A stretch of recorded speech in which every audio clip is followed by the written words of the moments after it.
searching for a podcast that shows up in your nightmares. One that shakes you to your core. Look no further. This is the Eerie Parlor.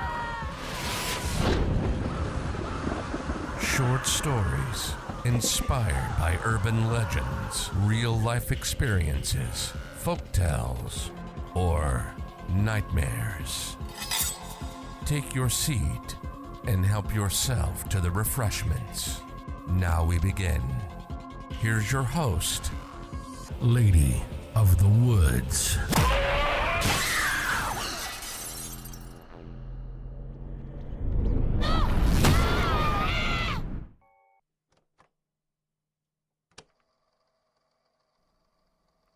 Hello, my name is Miranda, so this is going to be my last diary entry. I don't remember how I got here or why I'm sitting here. The last thing I remember was being in that town, Lockwood, hidden between the thick gray mist. There was a high, jagged cliff. Various buildings could be seen.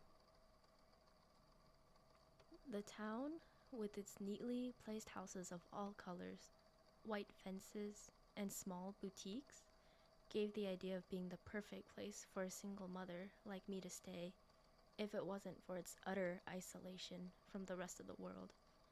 Although it was a negligible shortcoming, since an infinitely long rope floated into the air, just a little far away from the narrow end of the cliff. I could just touch it and think about the place where I want it to go, and for how much time I would stay in it, and the line would instantly transport me there, and when the time that I had established ran out, a mysterious force would lead me home within the bat of an eye. It was a cold Sunday afternoon, and Tristan and I were outside of our home so that he could play in the park, but surprisingly, we found no one there. That's odd, I thought to myself, but I let it go. Maybe it was because of the weather. The line, as I might have mentioned earlier, extended infinitely, both towards the bright sky and the dark, hopeless bottom. No one could actually imagine what there was in those two extremes, for they were entirely covered by the thick mist. I turned around to gaze at the point that Tristan had indicated, and I saw a group of people, all dressed in colorful garments, surrounding the end of the cliff. Intrigued, he started to run toward them. I ran as fast as I could, and I caught him when we had finally arrived at the event. Everyone was dancing with glee to the music made by various instruments, while 5 dead bodies lay down on the ground, their lifeless, pale limbs decorated with silver and gold. The ones of children, I quickly realized, with my heart breaking. But soon, my devastation was replaced by sheer horror. Why were those people dancing to the death of various children? I thought that maybe there were some odd practices, but it was impossible. These inhabitants were absolutely delighted, and they danced almost as if they were worshipping someone. "What is happening, Mommy?" Tristan asked. Honestly, I was thinking the same question. I covered my son's eyes with my hand.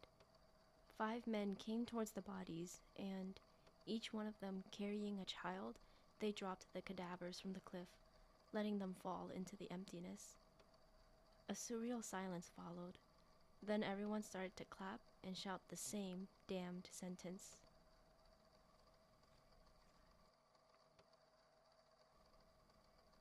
"Long live Runar, shall he bring us life.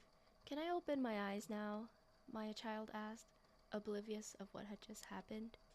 "Oh, sure," I replied, not aware of the fact that I left my hand on Tristan's eyes. The event deeply shook me. What caused their death? Did the inhabitants of Lockwood sacrifice them to this Runar? I ran away from my hometown simply because, hearing the wonderful words about this town and how beautiful and safe it was for a child to live in it, I wanted to be in a safe place with my baby. What if Tristan had the same tragic destiny as those poor souls? My son was my life. The only reason why I carried on was to take care of him.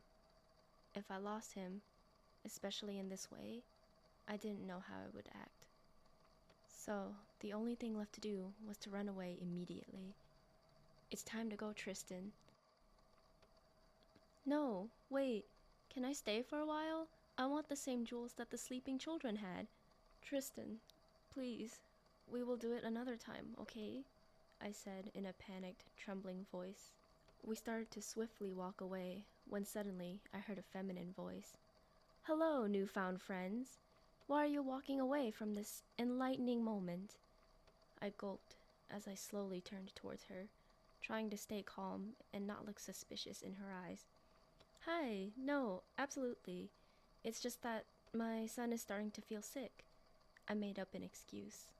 Oh, but that's normal, you see. Every time that we give the children to Runar, he sends a pestilence only to the children in this town. Runar doesn't like children. In fact, when the creature was little, he lived here and he wanted to fit in with the other little ones, but they excluded him because of his peculiar features and threw him away from the precipice, precisely at this point. So everyone thought that he was dead, until one day we heard his voice, and, since he's the god of harvest and fertility, he threatened to bring upon us droughts and famine, unless we sacrificed him a few children every year.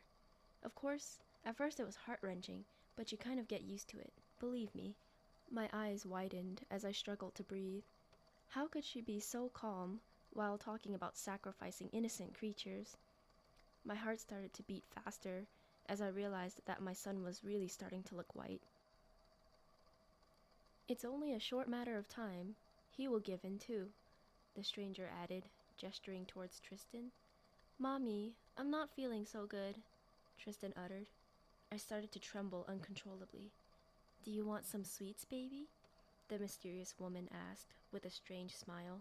Sweets always make you feel better, don't you agree? Tristan nodded as the woman quickly put her hand in her pocket to find some candy, only to give it to Tristan. Tristan, don't eat it. It's not good for you, I said with decision. But my son happily already ate it all, and it was a lot. I'm feeling sick, Mommy. Don't let her move, the lady said, pointing at me while motioning to two men. They came toward me, and each one grabbed my arm. No, wait, what are you doing? I shouted.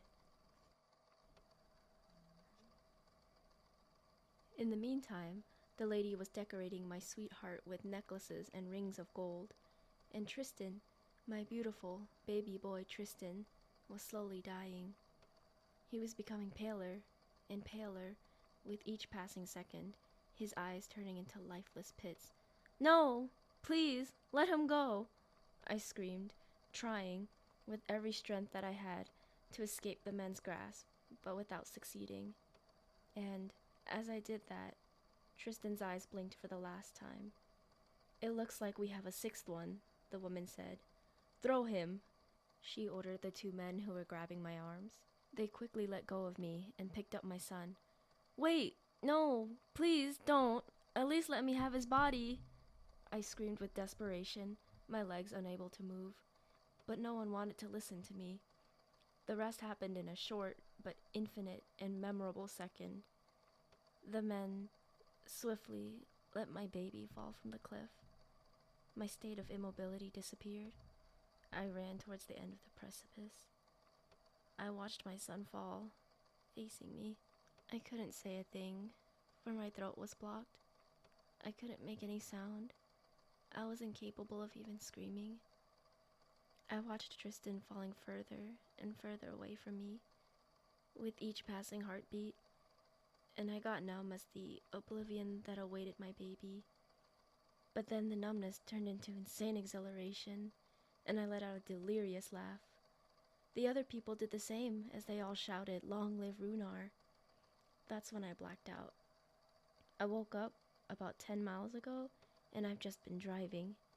I'm currently stopped at some bed and breakfast right now. Whenever this tape runs out, I will choose to die. Speak of the devil. Looks like it's time. The Eerie Parlor. It's fitting. I guess I will have one last meal and a small nap before I go. Tristan would have wanted that. Who knows? Maybe I will get to see him smiling again in my dream. Welcome to the Eerie Parlor. I am your host. Do you need a place to stay? Yeah, my car broke down. I need a room. Oh dear, of course. I can get that set up for you right away. But first, would you like some complimentary tea or something to eat? You look awfully tired. No, my baby's dead, and I just want to sleep. I'm so sorry. I'll show you to your room.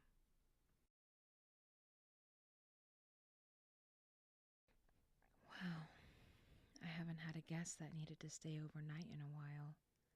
The scent of death is strong on this one. It's almost like she's already dead, but not. She almost reminds me of myself in the old days. Well, I had better prepare for a long night. I am not going to let the angel of death have her. What was her name again? Miranda. I'm going to take care of you, Miranda.